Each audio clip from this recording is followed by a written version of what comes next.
সম্মানিত উপস্থিতি, আমরা গত সপ্তাহ থেকে অতীত জাতিগুলোকে আল্লাহ রাব্বুল আলামিন যে কারণে আযাব ও গজব দিয়ে ধ্বংস করে দিয়েছিলেন এই বিষয়ে আপনাদের সামনে সংক্ষিপ্ত আলোচনা পেশ করেছি। আল্লাহ রাব্বুল আলামিন পবিত্র কোরআনুল কারীমে 25 জন নবীর নাম সরাসরি উল্লেখ করেছেন। কতজন নবীর নাম সরাসরি উল্লেখ করেছেন এবং অধিকাংশ নবীগণের জাতিদেরকে আল্লাহ তাআলা ধ্বংস করে দিয়েছিলেন তাদের অবাধ্যতার কারণে। তাদের অন্যতম একটা পাপ ছিল তারা কানু ইয়াস্তাহজিউন, নবী রাসূলগণ আল্লাহ প্রদত্ত যে সত্য বাণী হকের কথা তাদের সামনে উপস্থাপন করত, তারা নবী রাসূলগণকে ঠাট্টা বিদ্রূপ করত। কি করত? ঠাট্টা বিদ্রূপ করত। নিজেদেরকে যথেষ্ট পণ্ডিত, যথেষ্ট জ্ঞানী, যথেষ্ট মডারেট মনে করত। আর নবী রাসূলগণের আনিত আল্লাহ প্রদত্ত ওহীর জ্ঞানকে তারা ঠাট্টা বিদ্রূপ করত।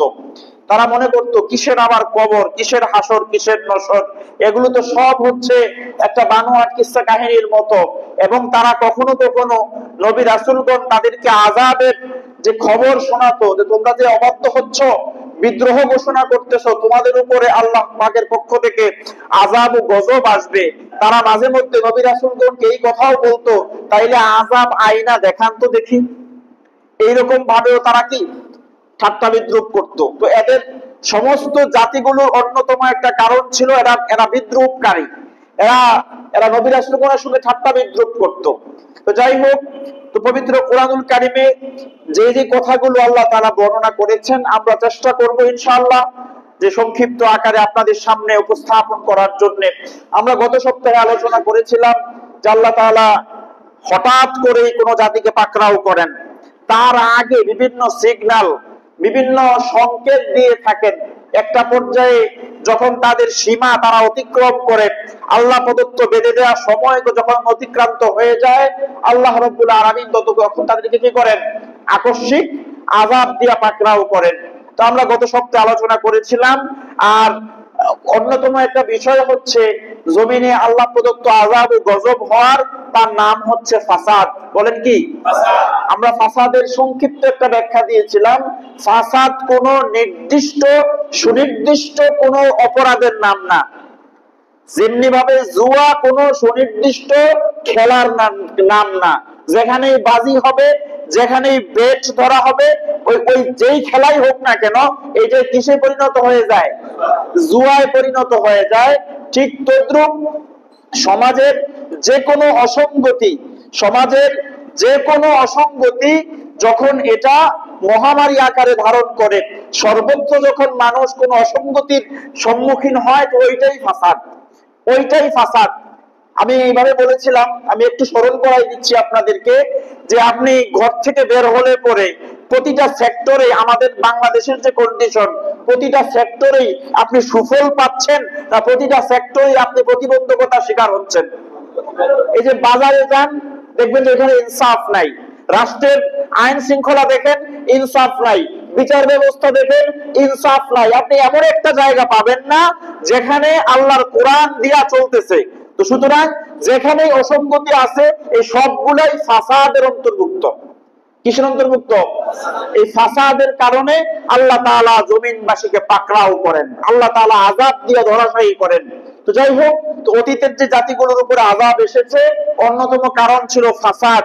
ওই ফাসাদের একটা অসঙ্গতি, তার নাম ছিল কতল। কি ছিল? কতল। যারা গত সপ্তাহে ছিলেন তারা বলতে পারবেন। আমরা হত্যাযজ্ঞ নিয়ে একটু আলোচনা করেছিলাম যে কতল, যেই খুন, রক্ত ছড়ানো, কোন মানুষকে অন্যায় ভাবে হত্যা করলে আল্লাহ রাব্বুল আলামিন গোটা মানব জাতিকে হত্যা করলে যে পরিমাণ পাপ হয়, যে পরিমাণ গুনাহ হয়, ওই পরিমাণ গুনাহ ওই ব্যক্তির আমলনামায় দিয়ে দেওয়া হয়। শুধু তা না, অন্যায় ভাবে হত্যাকারীর ব্যাপারে আল্লাহ তাআলা বলছেন কি? ফাজাযাউহু জাহান্নামু খালিদান ফিহা, তার শাস্তি স্বরূপ সে জাহান্নামে চিরস্থায়ী অবস্থান করবে। আর যদি কোনো মুমিনকে কেউ হত্যা করে, কোন ইমানদারকে অন্যায় ভাবে হত্যা করে, কোন ইমানদারকে অন্যায় ভাবে হত্যা করা কুফরি। বলেন কি? কুফরি। কোন ইমানদারকে অন্যায় ভাবে হত্যা করা কুফরি। আজকের সারা পৃথিবীতে এক হত্যা যজ্ঞের সিন আমরা দেখছি প্রতিনিয়ত। শুধু মানুষ মারার জন্য বাজেট, মানুষ মারার জন্য বাজেট। কে কারে ধরাশায়ী করতে পারবে? আচ্ছা বলেন তো, এই আণবিক বোমা, যে নিউক্লিয়ার বোম পৃথিবীতে এখন এই পরাশক্তি সমৃদ্ধ দেশগুলোতে এরা যে এগুলো বানাইছে, আচ্ছা কি পরিমাণ টাকা খরচ হয়েছে এক একটা বোম বানাইতে? অথচ আফ্রিকার দরিদ্র মানুষগুলো খেতে পায় না, অসংখ্য মানুষ আছে ঠিক মতো চিকিৎসা পায় না, খাদ্য পায় না পৃথিবীর, অথচ মানুষ হয়ে মানুষ মারার জন্য সবচেয়ে বড় বাজেট তৈরি করে। এগুলো ফাসাদ, হত্যাযোগ্য।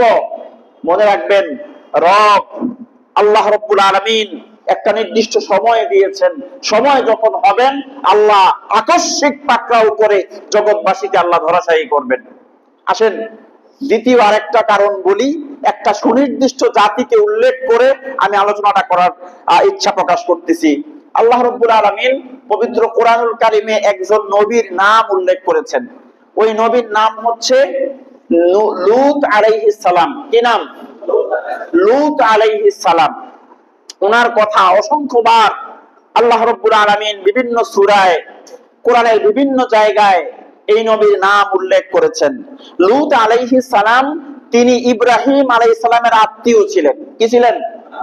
কেউ বলছে ওনার ভাতিজা, কেউ বলছে ভাগিনা, যাই হোক উনি ওনার আত্মীয় ছিলেন এবং দুজনেই সমসাময়িক নবী ছিলেন। লূত আলাইহিস সালাম এবং ইব্রাহিম আলাইহিস সালাম সমসাময়িক নবী, একই সময়ের নবী ছিলেন দুইজন। আল্লাহ তাআলা লূত আলাইহিস সালামকে ওনার নবুয়তের দায়িত্ব পালনের জন্য বর্তমান যে জায়গাটা হচ্ছে জর্ডান, কি নাম? জর্ডান। এই জায়গায় একটা জাতি ছিল, ওই জাতির নাম ছিল সাদ্দুম। কি ছিল? সাদ্দুম। এই সাদ্দুম জাতির কাছে আল্লাহ তাআলা লূত আলাইহিস সালামকে পাঠিয়েছিলেন দাওয়াতি কাজ করার জন্য, তার নবুয়তের দায়িত্ব দিয়ে পাঠিয়েছিলেন। এই সাদ্দুম জাতির অবাধ্যতা, তাদের বিরুদ্ধাচরণ এবং তাদের সীমালঙ্ঘন এমন পর্যায়ে চলে গিয়েছিল, এই জাতির উপরে যে আযাব আল্লাহ দিয়েছেন, এই আযাব পূর্বে এবং বর্তমান পর্যন্ত কোন জাতির উপরে এই রকম করে কোন আযাব আল্লাহ নাযিল করেন নাই। এবং এই জাতির এই সাদ্দুম নামটা মানুষ ভুলে গেছে, এই জাতির নাম হয়ে গেছে এখন কওমে লূত। কি হয়ে গেছে? কওমে লূত। এই জাতির প্রধান দুইটা অপরাধ ছিল। কয়টা? দুইটা। আল্লাহ তাআলা বলছেন এদের প্রধান দুইটা অপরাধ ছিল। আল্লাহ কোরআনে বলছেন, আইন্নাকুম লাতাতুনার রিজালা ওয়া তাকতুউনাস সাবিল। এক নাম্বার, তারা সমকামিতায় লিপ্ত ছিল। আই উইল এক্সপ্লেইন, এটার ব্যাপারে ব্যাখ্যা করব ইনশাআল্লাহ। এরা সমকামিতায় লিপ্ত ছিল। আরেকটা কাজ তারা করতে, তারা ছিনতাই আর রাহাজানি করত। বলেন কি কাজ? রাস্তায় মানুষ যখন বের হতো তো ছুরি একটা আটকাইয়া তার সম্পদ রেখে দিত, এই ছিনতাই করতো, রাহাজানি করতো এই জাতি। এটা আমাদের মধ্যে আছে কিনা? একটু রাত হলে আমরা আমাদের প্রত্যন্ত গ্রামগুলোতে যেতে আতঙ্ক বোধ করি। আমাদের সিএনজি গুলো দাঁড় করাই দেওয়া হয়, আমাদের গাড়িগুলো দাঁড় করাইয়া সব ছিনিয়ে নেওয়া হয়। এই জাতির মধ্যে এটা আছে না? ওই দেখেন যারা ছিনতাই করতেছে, হতে পারে এরা কেউ হিন্দুর সন্তান না, হতে পারে তার নামও কোনো মুসলমানের নাম, ঠিক কিনা বলেন? হতে পারে তার নাম কোনো মুসলমানের নাম, হতে পারে তার আব্বা মসজিদে নামাজ পড়ে, হতে পারে, তার মানে সে মুসলমানের সন্তান। তার মধ্যে এই ছিনতাই করা, রাহাজানি করার মন মানসিকতা আছে। আস্তাগফিরুল্লাহ। এই এই এই এই অভ্যাস, এই বদভ্যাসটা ছিল কার মধ্যে? ওই সাদ্দুম জাতির মধ্যে বদভ্যাসটা ছিল। এটা ছিল এদের একটা অপরাধ। আজকে আমি যদি বলি রাস্তায় ছিনতাই করে, তো রাস্তায় ছিনতাইয়ের যে বেশি ছিনতাই চলে এখন বিভিন্ন অফিস আদালত গুলোতে, চলে না? আমি নিউজিল্যান্ডে একটা ব্যাংকে অ্যাকাউন্ট করতে গেছিলাম। ওখানে ব্যাংকে অ্যাকাউন্ট প্রত্যেককেই করা লাগে, কারণ লেনদেন হ্যান্ড ক্যাশ খুব কম হয়, আপনার কার্ড ভিত্তিক লেনদেন হয়। আপনার একটা অবশ্যই অ্যাকাউন্ট থাকতে হবে। সেখানে আমি যখন গেলাম, ওরা স্ট্যান্ডিং সার্ভিস করে। এরা কখনো এরকম বড় টেবিল নিয়ে বসে বসে মানুষকে সার্ভিস দেন, একটা ডেস্ক, একটা কম্পিউটার, আর একজন মানুষ দাঁড়ায় দাঁড়ায় সার্ভিস দিচ্ছে ব্যাংকগুলোতে, বিভিন্ন অফিস আদালত গুলোতে। তো একজন কাস্টমার যখন দরজায় আসে, তো ওই ব্যক্তি তাকে রিসিভ করে খুব সম্মানের সাথে, এবং সে কিভাবে কাস্টমারকে হ্যাপি করবে, কিভাবে কাস্টমারকে খুশি করবে, এইটা থাকে তার চিন্তা। আর আমরা উল্টা, স্যারের কাজ পর্যন্ত পৌঁছতে পারা আমাদের ভাগ্যের ব্যাপার, ঠিক কিনা? এবং আমরা উল্টা স্যারকে কিভাবে খুশি করব, ওইটা হয়ে যায় আমাদের চিন্তার কারণ। আর ওরা একটা কাস্টমারকে কেমনে খুশি করবে, কোন ব্যাপারে কাস্টমার বিরক্ত হলো কিনা, ওই ব্যাপারে ওরা খুব পেরেশানির মধ্যে থাকে। তো দেখলাম গেট থেকে ওয়েলকাম করে নিয়ে যাচ্ছে, এবং আপনি বলার আগে আপনার কি কি লাগবে, কিভাবে যে আপ্যায়নটা করবে, মানে এই চিন্তায় তারা ব্যস্ত। আফসোস আর পরিতাপের বিষয়, আপনি সেখানে চাকরি করার জন্য গেছেন, জনগণের সেবা দেওয়ার জন্য গিয়েছেন, আপনারে তার জন্য বেতন দেওয়া হয়, আপনারে তার জন্য মায়েরা দেওয়া হয়, তার ব্যতি রেখে আপনি যে ঘুষ জনগণের পকেট থেকে ফাইল আটকে বিভিন্ন ভাবে কেড়ে নিচ্ছেন, আপনি আর কওমে লূতের সেই রাহাজানিকারী জাতির মধ্যে কোনো পার্থক্য নাই। সম্মানিত উপস্থিতি, এই একটা কারণ ছিল এদের উপরে আযাব আসার। আজকে দেখতে পাচ্ছি এই রাহাজানি লুটতরাজ সমাজের প্রত্যেকটা জায়গায় রন্ধ্রে রন্ধ্রে প্রবেশ করেছে। কথাগুলো বলার কারণ হচ্ছে, কোন নবী রাসূল আর পৃথিবীতে আসবে না। আসবে? আর পৃথিবীতে আসবে না। আমাদের দায়িত্ব নবী রাসূলগণের রেখে যাওয়া দিন, স্পেশালি বিশ্ব নবী জনাবে মুহাম্মদুর রাসূলুল্লাহ সাল্লাল্লাহু আলাইহি ওয়াসাল্লামের কাছে নাযিলকৃত এই কোরআন আর আমার নবীর সুন্নাহকে মানুষের সামনে পৌঁছে দেয়া। নবী রাসূলগণের কাজ ছিল নাযির ওয়া বাশীর, তারা মানুষকে সতর্ক করতেন আর তারা মানুষকে জান্নাতের সুসংবাদ দিতেন। একই দায়িত্ব উলামায়ে কেরামের। আমরা আপনাদেরকে বিভিন্ন আযাব ও গজব থেকে, বিভিন্ন ফাসাদ থেকে, বিভিন্ন পাপাচার থেকে আপনাদেরকে সতর্ক করা, এইটা আমাদের ঈমানি দায়িত্ব। এই জন্য এই অসঙ্গতিগুলো নিয়ে আমাদের বারবার কথা বলতে হয়। তো গত সপ্তাহে বলছিলাম যে যা ঠিক তো সব মসজিদের ভিতরে, বাইরে তো আর কিচ্ছু ঠিক নাই। অন্তত এই প্ল্যাটফর্মটুকু আপনারা দিয়েছেন, এর জন্য ধন্যবাদ জানাচ্ছি। সম্মানিত উপস্থিতি, তো এই রাহাজানি চলতো। আজকে আমাদের সমাজেও রাহাজানি কি আছে, বিদ্যমান। আরেকটা গুনাহ তারা করত, এই গুনাহটার নাম হচ্ছে সমকামিতা। নারীতে নারীতে জেনা, পুরুষে পুরুষে জেনা। এবং এইটা তাদের মধ্যে এমন একটা রূপ ধারণ করেছিল, আল্লাহ তাআলা পবিত্র কোরআনুল কারীমে বলছেন যে এটা তাদের আগে, ওই জাতির আগে এই পাপ পৃথিবীতে আর কেউ আনে নাই। এরাই এই জাতি প্রথম এই পৃথিবীতে সমকামিতার আমদানি করছে, এটাকে তারা ইম্পোর্ট করছে। সমকামিতা চালু হয়েছিল এদের যুগে। আজকে ওই জাতিকে আল্লাহ ধ্বংস করে দিয়েছেন। খুব আক্ষেপের বিষয়, পরিতাপের বিষয়, আজকের সিভিলাইজড অনেকগুলো দেশ পৃথিবীর, যারা আইন করে, সংসদে আইন করে এই সমকামিতাকে তারা সংসদে আইন করে রাষ্ট্রে বৈধতা দিছে।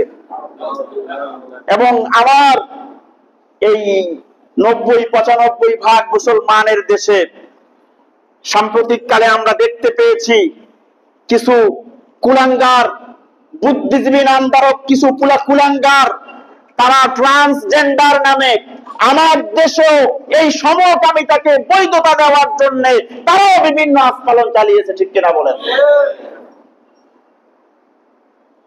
আপনি শুনলে অবাক হবেন, পুরুষে পুরুষে জেনা, নারীতে নারীতে জেনা, এটা কত বড় পাপ। একজন পুরুষ এবং একজন নারীতে সম্পর্ক হতে পারে, এটা কিন্তু স্বাভাবিক একটা প্রক্রিয়া, বাট আমাদেরকে বাঁচতে হবে।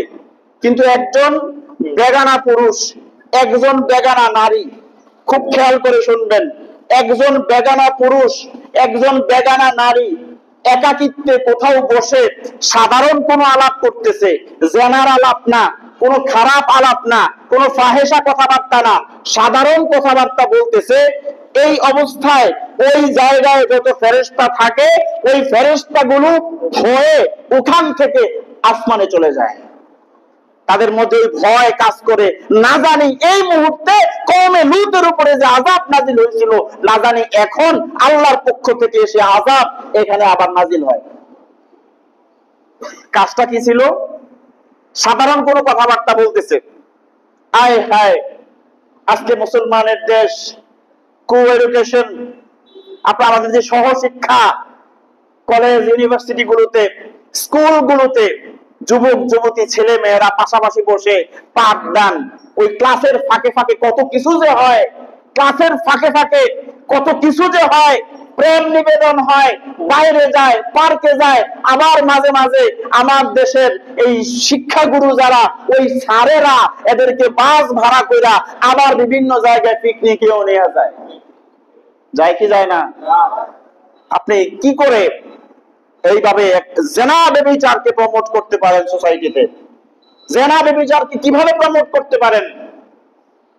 যেটা মহামারী আজকে আমাদের এই সমাজে, যখন এই কওমে লূত এদের উপরে আযাব আসার সময় হলো, নবী লূত আলাইহিস সালাম এদেরকে দাওয়াত দিলেন।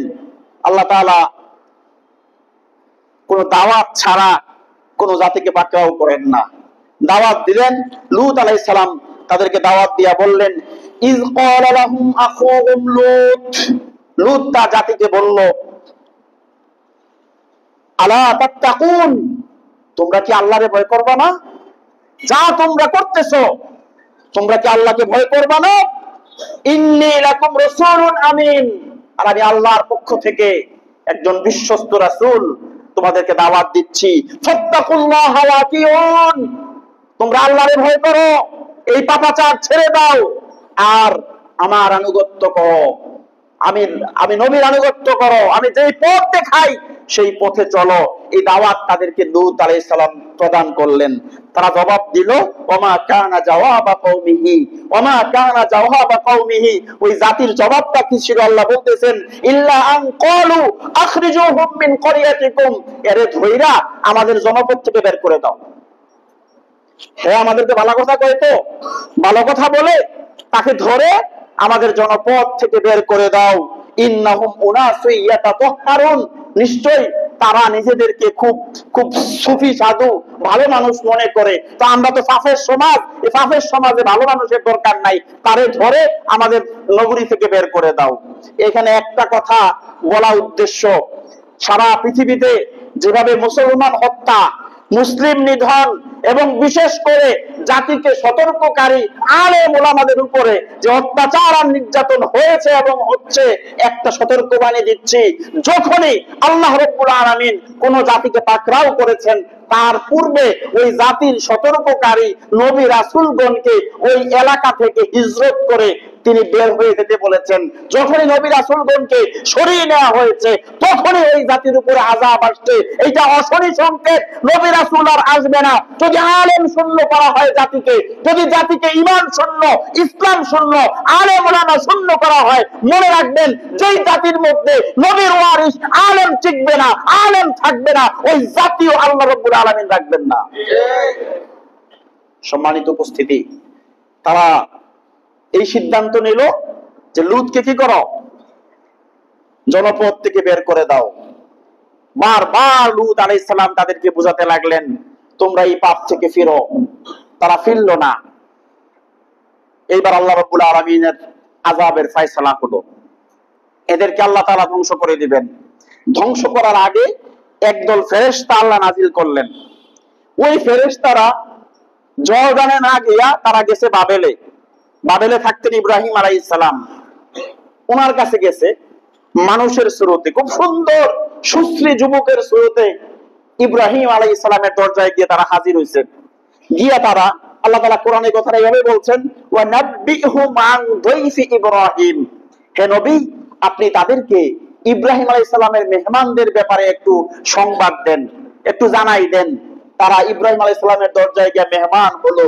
ইজদাখালু আলাইহি ফাকালু সালামা, আর যখন তারা ইব্রাহিম নবীর ঘরে প্রবেশ করতেছে, সালাম দিছে। ইব্রাহিম নবী তখনও জানে না যে তারা আল্লাহ নাজিলকৃত ফেরেশতা। ইব্রাহিম আলাইহিস সালামের আবার আরেক সুন্নাত ছিল তিনি মেহমানদেরকে খুব বেশি আপ্যায়ন করতেন, মেহমান ছাড়া খাবার খেতেন না, এটা ইব্রাহিম নবীর সুন্নত। তো তিনি মেহমান পেয়ে বড্ড খুশি। এইবার এই মেহমানগণ ওনার ঘরে প্রবেশ করলেন, করার পরে মেহমানদের ভাবভঙ্গি দেখে ক্বালু ইন্না মিনকুম ওয়াজিলুন, ইব্রাহিম আলাইহিস সালাম তাদেরকে দেখে একটু ভীত সন্ত্রস্ত হলেন। আরো 10টা মানুষের মতো না, একটু কেমন জানি, আসলেই তারা মানুষ না, এরা কি ফেরেশতা, একটু ভীত সন্ত্রস্ত হলেন। এইবার ইব্রাহিম আলাইহিস সালাম ওনার বরাবর মেহমানদারির স্বরূপ ফামা লাবিসা আন জাআ বিইজলিন হানিস, তিনি তাদের সামনে একটা ভুনা গোবৎস বা ভুনা গরুর গোশত তাদের সামনে উপস্থাপন করলেন, মেহমানদের সামনে। এবার বললেন যে খান, ফাকাররাবাহু ইলাইহিম, তাদের নিকটে যখন এটা পেশ করলেন, তারা দেখা গেল ক্বালা আলা তাকুলুন, এবং তিনি বললেন কি ব্যাপার আপনারা খাচ্ছেন না কেন? মেহমান তো খাবে, খাবার দিছে সামনে, মেহমানরা খায় না। ইব্রাহিম আলাইহিস সালাম আশ্চর্যান্বিত হয়ে গেলেন, যারা কেমন মেহমান, তারা কোনো খাবার খায় না। ফাআউজাসা মিনহুম খিফা, তাদের আচার আচরণ দেখে ইব্রাহিম আলাইহিস সালামের মনের মধ্যে একটু ভীতি সঞ্চার হলো, তিনি একটু ভয় অনুভব করলেন। ক্বালু লা তাখাফ, এইবার ফেরেশতারা বলল আপনি ভয় পাবেন না, হে আল্লাহর নবী আপনার ভয় পাওয়ার কোনো কারণ নাই। ইন্না উরসিলনা ইলা কওমি লূত, নিশ্চয়ই আল্লাহ রাব্বুল আলামিন আমাদেরকে কওমে লূতের জন্য নাজিল করছে। এটা যেদিন কওমে লূতকে ধ্বংস করা হয় তার আগের দিন বা তার আগের দিনের ঘটনা। এইবার তারা বলতেছেন যে আমরা কেন নাজিল হইছি? ক্বালু ইন্না উরসিলনা ইলা কওমিন মুজরিমিন, নিশ্চয়ই আমাদেরকে প্রেরণ করা হয়েছে একটা পাপাচারী সম্প্রদায়ের জন্য। লিনুরসিলা আলাইহিম হিজারাতাম মিন তিন, এবং তাদেরকে মাটির এবং পাথর দ্বারা এদেরকে আমরা আঘাত করব, তাদের উপরে প্রস্তর আঘাত করব। এই কারণে আল্লাহ রাব্বুল আলামিন আমাদেরকে পাঠিয়েছেন মুসাওয়ামাতান ইনদা রাব্বিকা লিল মুসরিফিন, যা আপনার প্রতিপালকের নিকট সীমালঙ্ঘনকারীদের জন্য একটা নির্দিষ্ট আযাব হিসাবে আল্লাহ আমাদেরকে পাঠিয়েছেন। তারা এখানে এই সংবাদটা ইব্রাহিম নবীরে জানাইছে যে আগামী দিন ওই জায়গায় এই ঘটনা ঘটবে, ওনাকে আগে জানাই গেছে। এইবার কওমে লূত তারা যেই পাপ করত, যেই পাপের কারণে আযাব আসলো, আল্লাহ তাআলা বলছেন ইন্নাকুম লাতাতুনার রিজাল শাহওয়াতাম মিন দুনিন নিসা, নারীদেরকে ব্যতি রেখে একজন পুরুষ পুরুষের দিকে আকৃষ্ট হইতো, নারী নারীর দিকে আকৃষ্ট হইতো। এই কেমন এক বিকৃত যৌনাচার এরা পৃথিবীতে আমদানি করছে। আপনি যদি খেয়াল করেন যে সবচেয়ে নিকৃষ্ট প্রাণী, নিকৃষ্ট প্রাণীর নাম বলেন তো? কুকুরের চেয়েও নিকৃষ্ট শুকর, শুকর আরো নিকৃষ্ট প্রাণী। শুকর, একটা শুকর পর্যন্ত এত নিকৃষ্ট, সেও তার যৌন চাহিদা মেটানোর জন্য একটা পুরুষ শুকর একটা মাদি শুকরকে বেছে নেয়। একটা পুরুষ শুকরও আর একটা পুরুষ শুকরের প্রতি আকৃষ্ট হয় না। পৃথিবীর নিকৃষ্ট কোন জানোয়ার তার যৌন চাহিদা মেটানোর জন্য সে বিপরীত লিঙ্গের দিকে আকৃষ্ট হয়, সে তার স্ব জাতির দিকে তার মতো করে সমলিঙ্গের দিকে সে আকৃষ্ট হয় না। কিন্তু এই জানোয়ার গুলো পৃথিবীতে সে একজন পুরুষ হয়ে নারীর প্রতি আকৃষ্ট না হয়ে আর এক পুরুষের প্রতি আকৃষ্ট হয়েছে। এই অপরাধ তাদের ছিল। ভয়ের কারণ হচ্ছে যেই জাতির মধ্যে সমকামিতা বৃদ্ধি পাবে ওই জাতির উপরে আল্লাহর গজব অনিবার্য, আল্লাহর গজব হবেই। যেই জাতির মধ্যে জেনা ব্যভিচার প্রসার লাভ করবে ওই জাতির উপরে সুনির্দিষ্ট কিছু আযাব আল্লাহর পক্ষ থেকে আসে। আর এক নাম্বার আযাব হলো এদের রিজিক আল্লাহ তাআলা ছিনাই নিয়ে যায়, দুর্ভিক্ষ দেখা দেয়, মহামারী দেখা দেয়, এমন এমন ভয়ানক রোগ বালা মুসিবত দেখা দেয় যেগুলোর কোনো প্রতিকার জাতি খুঁজে পায় না। আপনাদেরকে একটু বলি, আল্লাহ রাসূল সাল্লাল্লাহু আলাইহি সাল্লাম ইরশাদ করেছেন, তোমরা যদি আল্লাহকে ভয় করার মতো ভয় করতে, কথাটা মনোযোগ দিয়ে শুনবেন, তোমরা যদি আল্লাহকে ভয় করার মতো ভয় করতে, তাহলে আকাশের এই গর্জন, বজ্র নিনাদ, এই বজ্রের আওয়াজ তোমরা শুনতে পেতে না।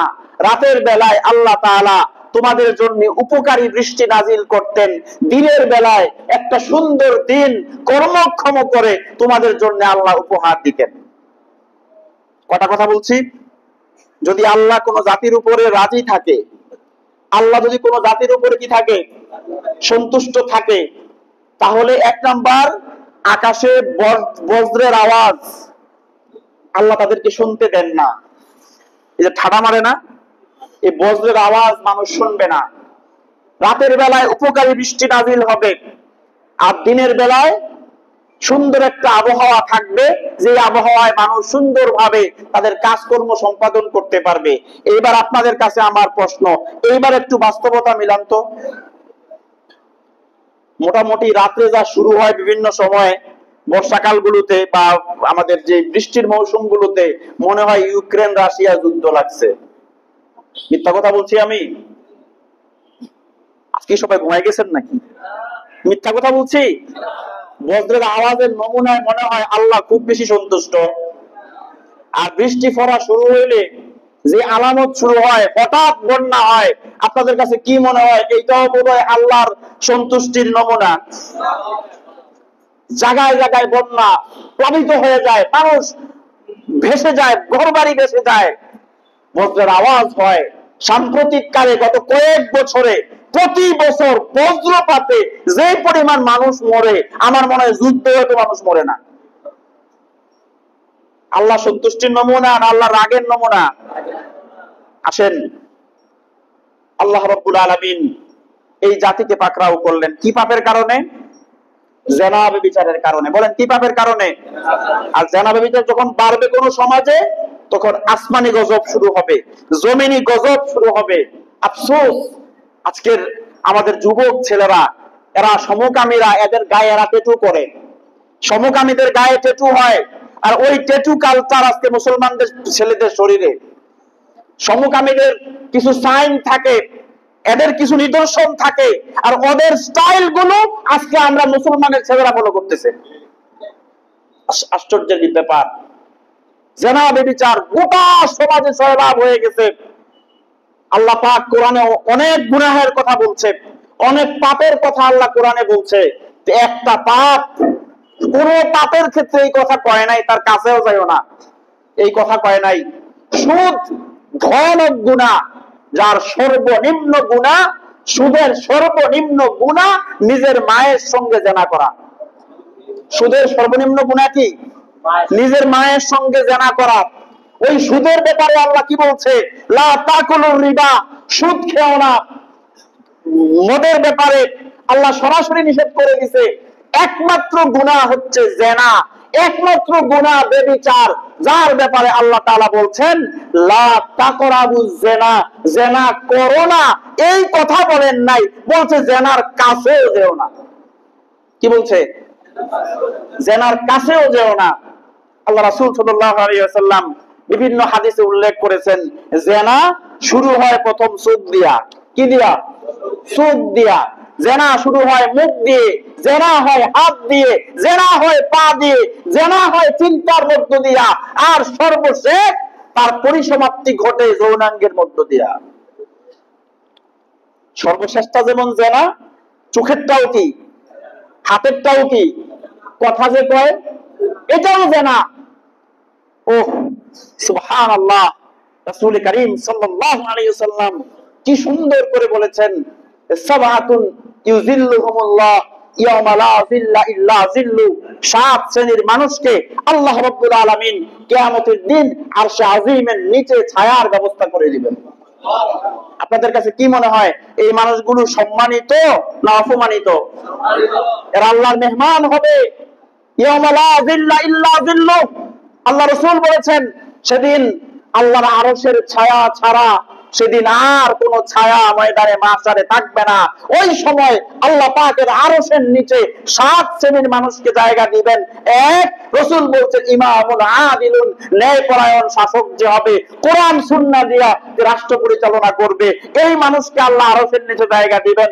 দুই, ওয়াশাবুন নাশআ ফি ইবাদাতিল্লাহি তাআলা, ওই যুবককে আল্লাহ আরশের নিচে জায়গা দিবেন যেই যুবক সে তার যৌবনটাকে আল্লাহর রাস্তায় ব্যয় করে দেয়। আমাদের যুবকদেরকে পাওয়া যায় স্কুলের সামনে, কলেজের সামনে, মোটরসাইকেল শোডাউন, এদের হাতে দামি ফোন, বাইরে যেমন জেনা করে তো ঘরে শুয়ে শুয়ে পর্নোগ্রাফি দেখার মাধ্যমে আবার জেনা করে কি করে না? এবং এই পশ্চিমা বিশ্ব, ইহুদি নাসারা সম্প্রদায় মুসলমানের ঈমান ধ্বংস করার জন্য আগে এই জিনিসগুলোকে আমাদের হাতে মার্কেটিং করছে, তারপরে এই জিনিসগুলোর ভিতরে ইন্টারনেটের নাম দিয়া এই জেনা ব্যভিচারকে ভিডিও ধারণ করে মুসলিম যুবকের চরিত্র হরণ করার জন্য এগুলো সবচেয়ে বেশি আমাদের বাজারে মার্কেটিং তারা করছে। এটাও একটা দেখার বিষয়, এটাও একটা দেখার বিষয়। একটা বার কি আমি চিন্তা করি না মুসলমান? ও আল্লাহ কোরআনে বলছে ওয়াজুহু ইয়াওমাইযিন নাযিরা ইলা রাব্বিহা নাযিরা ওয়া ওয়াজুহু ইয়াওমাইযিন বাসিরা। আল্লাহ বাসিরা, আল্লাহ তাআলা বলছেন কিয়ামতের দিন কিছু মানুষ তো হবে, তাদের চেহারাগুলো হবে আনন্দ উজ্জ্বল, এবং তারা সেদিন তাদের এই চোখ দিয়া স্বয়ং আল্লাহকে দেখতে থাকবে। যে চোখ দুনিয়াতে হারাম দেখলো, যে চোখ দুনিয়াতে জেনা দেখলো, যে চোখ দুনিয়াতে ফাহিশা দেখলো, এই চোখ কেমনে কিয়ামতের দিন আল্লাহরে দেখবে? কেমনে আল্লাহরে দেখবে এই চোখ? আমার যুবক ভাইয়েরা, এটা একটা ঈমান বিধ্বংসী ফিতনা। যেই দিলে একবার জেনার বীজ বপন করা হয়, ওই দিল আল্লাহর মারিফত থেকে বঞ্চিত হয়ে যায়। যেই দিলে জেনা ঢুকে, ওই দিলে রবের মুহাব্বত ঢুকে না। আমাকে আপনাকে ঈমান হারা করার পায় তারা ষড়যন্ত্র এই পর্নোগ্রাফির নামে চালাই দেয়া হচ্ছে। এগুলো আমার কাজ না, আপনার কাজ না, এগুলো তাদের কাজ যাদের ব্যাপারে রব ঘোষণা করেছেন উলাইকা কাল আনআম বাল হুম আদাল, জানোয়ার এই কাজ করে না, এগুলো জানোয়ারের চেয়ে নিকৃষ্ট। এই জন্য এরা এগুলো ভিডিও করে এরা ইন্টারনেটে ছাড়ে, এই জন্য ছাড়ে, না হলে ছাড়তো না। যুবক, ঈমান বাঁচাও। যে কথাটা বলতেছিলাম, দ্বিতীয় নম্বরে যাদেরকে আল্লাহ রাসূল বললেন আল্লাহ আরশের নিচে জায়গা দিবে, এরা কারা? কারা এরা? সেই যুবক যে তার যৌবনটা আল্লাহর রাস্তায় ব্যয় করে। এই হাদিসের 6 নাম্বার, 5 নাম্বারে আল্লাহ রাসূল আবার বলছেন 7 জনের ভিতরে আবার আল্লাহ রাসূল বলতেছেন ওই যুবককে আল্লাহ তাআলা সেদিন আরশের নিচে জায়গা দিবেন। রাজুলুন বাআতহু ইমরাআতুন যাতা হাসাবিন ওয়া মানসাবিন ওয়া জামালিন, এমন কোন ভালো বংশের মেয়ে, সুন্দরী ষোড়শী যুবতী, একেবারে সমাজকে আন্দোলিত করতে পারে এমন সুন্দরী একজন যুবতী, ভালো বংশের, ভালো জ্ঞানী বংশের এমন যুবতী কোন যুবককে জেনার জন্য আহ্বান করছে, জেনার জন্য অফার করতেছে, আর ওই যুবক বলছে ইন্নী আখাফুল্লাহ, আমি কারে ভয় করি? আমি আল্লাহরে ভয় করি। এই কথা বলে যে যুবক জেনা থেকে নিজেকে বাঁচিয়েছে তাকে কিয়ামতের দিন আল্লাহ রাব্বুল আলামিন আরশের নিচে জায়গা ব্যবস্থা করে দিবেন। আপনার কাছে কি মনে হয় এই যুবকের সংখ্যা আজকের সমাজে? হুজুর কয় আমারে ডাকছে আমি যাইতাম না, আমি নিজে যাওয়ার লেগে আর কত প্রসেস, কি বলেন, কত ফেক আইডি বানাইছি জীবনে, খালি একটা মাইয়ানি পড়াইতাম পারি।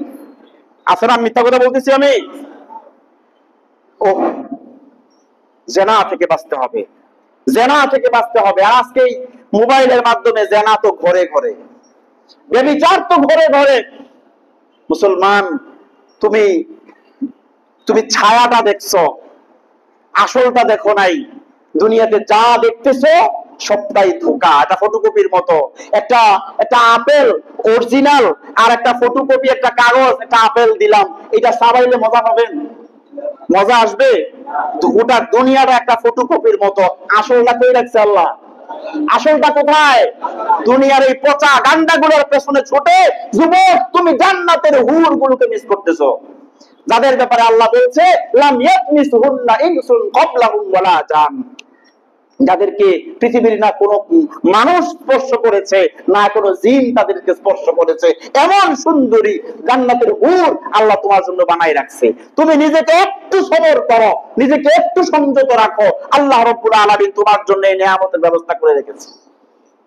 সম্মানিত উপস্থিতি, কওমে লূতের উপরে আযাব যখন নেমে আসলো, আল্লাহ রাব্বুল আলামিন এদেরকে আযাব দিলেন। ওই ফেরেশতারা, মনে আছে তো, ফেরেশতারা এবার লূত আলাইহিস সালামের বাড়িতে আসছে।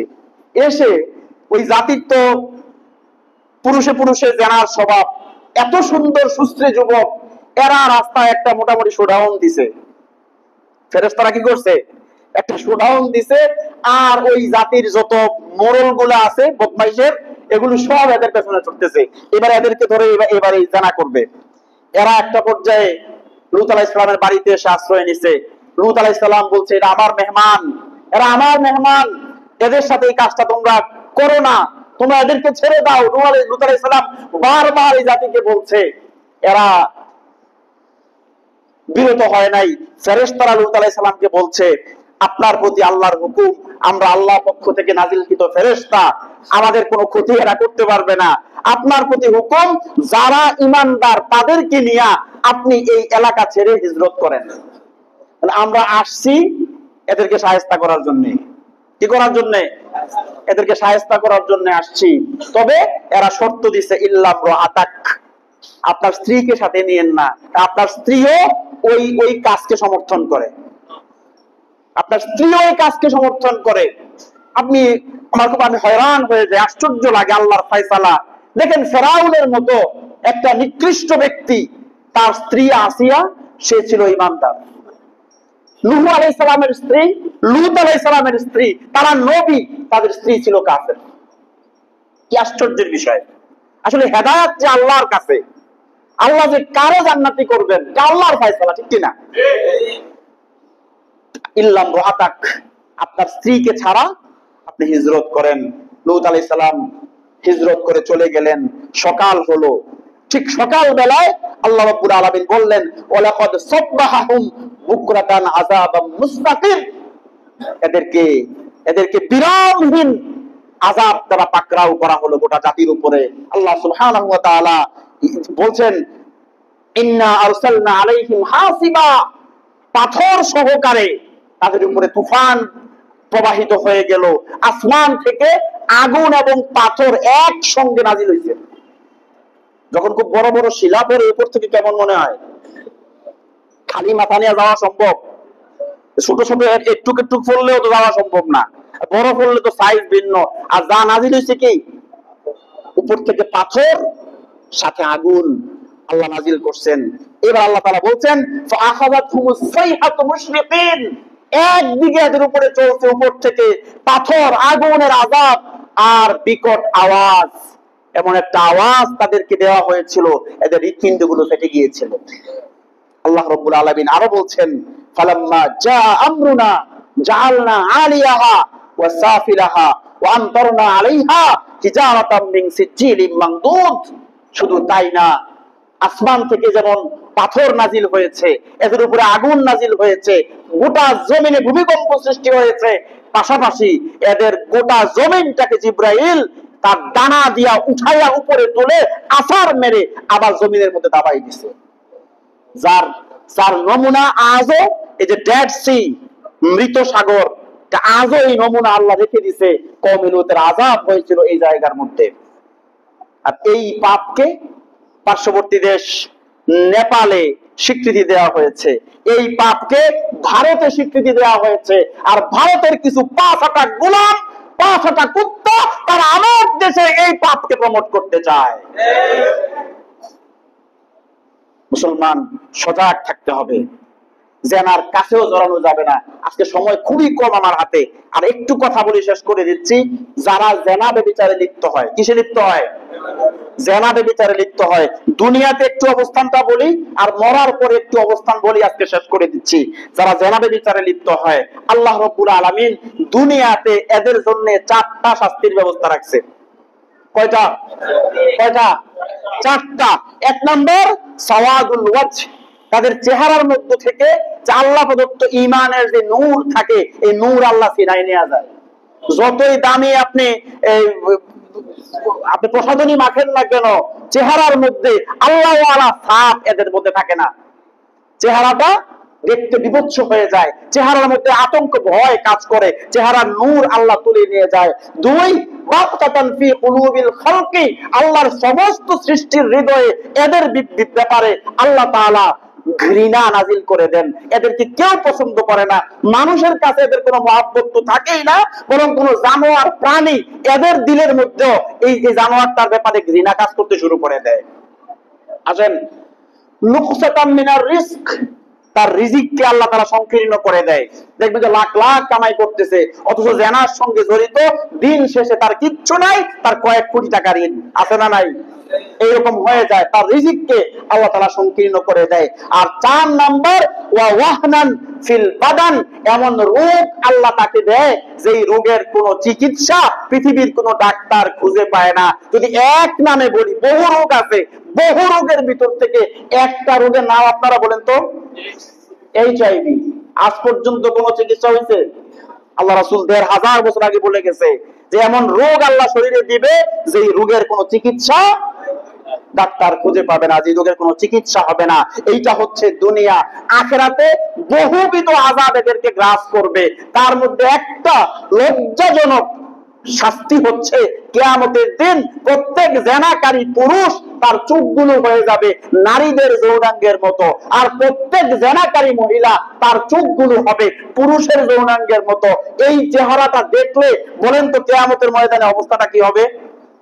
বলেন অবস্থা কি হবে? একেবারে লঘু শাস্তি, ছোট্ট শাস্তির কথাটা বললাম।